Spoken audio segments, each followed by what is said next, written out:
Hey, I'm Steven, and guess what? I just found out what Movember is actually all about. Now, for the past year or so, I just thought it was an excuse for guys to grow their facial hair out, but apparently it's the name of an organization that started in Australia to help raise awareness for men's health and prostate cancer. Now, prostate cancer is very rare in men younger than 40, but if you haven't had a physical in a while, or have never had a physical, you should probably go see your doctor and get a checkup. I mean, it doesn't hurt, and you only got one body, so you should take care of it. As you probably already know, I'm a proud Canadian, so today I wanted to show a few things to you guys that help make this country so awesome. The first thing I have to mention is milk bags, because yes, in Canada, milk does come in bags. Now, I've tried the whole cardboard carton thing, and I find it a little gross, because milk doesn't exactly mix with cardboard all too well. Believe it or not, you can also buy chocolate milk in bags like that too. Isn't this a great country?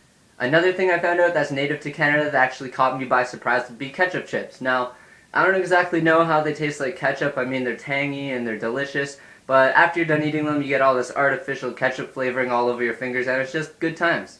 Now, apparently Smarties are a European invention and are widely available all over the Eastern Hemisphere, but to my American friends, these are not Smarties. Smarties aren't even chocolate in the United States. They're these little tiny sour candies that we call Rockets in Canada. Now, Canadian Smarties are the exact same as M&M's, so I actually have no clue why we have both. Speaking of chocolate, if it comes in bar form, Canadians call it wait for it, a chocolate bar. I really don't know why people in other countries refer to them as candy bars, but here are two that you might not be familiar with if you're not from around these parts. An Aero bar is just solid milk chocolate which they pump these air bubbles into to get this cool effect. This one's a mint flavor, and apparently it's the exact same as a Mirage bar in the United States.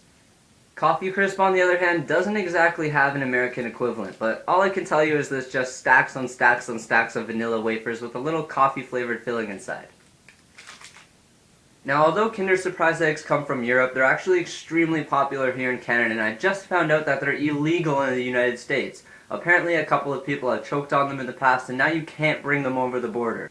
Not only is this a milk chocolate egg, but there's also a tiny toy inside with step-by-step instructions on how to build it. I've never been a fan of the chocolate itself, and the toy was always pretty lame, but putting it together was always so frustrating that it was kind of fun for some reason. I know this whole time I've been talking about junk food, but in my opinion the most environmentally unfriendly, stupid, yet awesome Canadian invention ever would have to be Canadian Tire Money. Canadian Tire is just a home hardware type of store, but instead of giving you quarters, nickels, and dimes when you make a purchase, they just give you this Canadian Tire Money as change instead. Now, as a kid, I thought Canadian Tire Money was the coolest thing ever. I mean, it wasn't Monopoly money, but it wasn't real money. I had no clue what it was used for. I suppose you could buy stuff from the store with it, but when you only get back your pocket change in Canadian Tire Money, you're gonna have to be saving up for a long time in order to buy anything at all. If you like this video, let me know by leaving a comment or a thumbs up, and I'm always open to suggestions, so if there's something you want to hear me talk about in a future video, just let me know. I'm always taking questions for Ask Me Anything, so you can send those in through Facebook, Twitter, Gmail, and YouTube. All the links are in the info section. And if you're watching this video from just south of the border, I've tried some of your exclusive cereals, and they're not that great. I'm Steven. Thanks for listening to the Shit I Have to Say. Catch you later.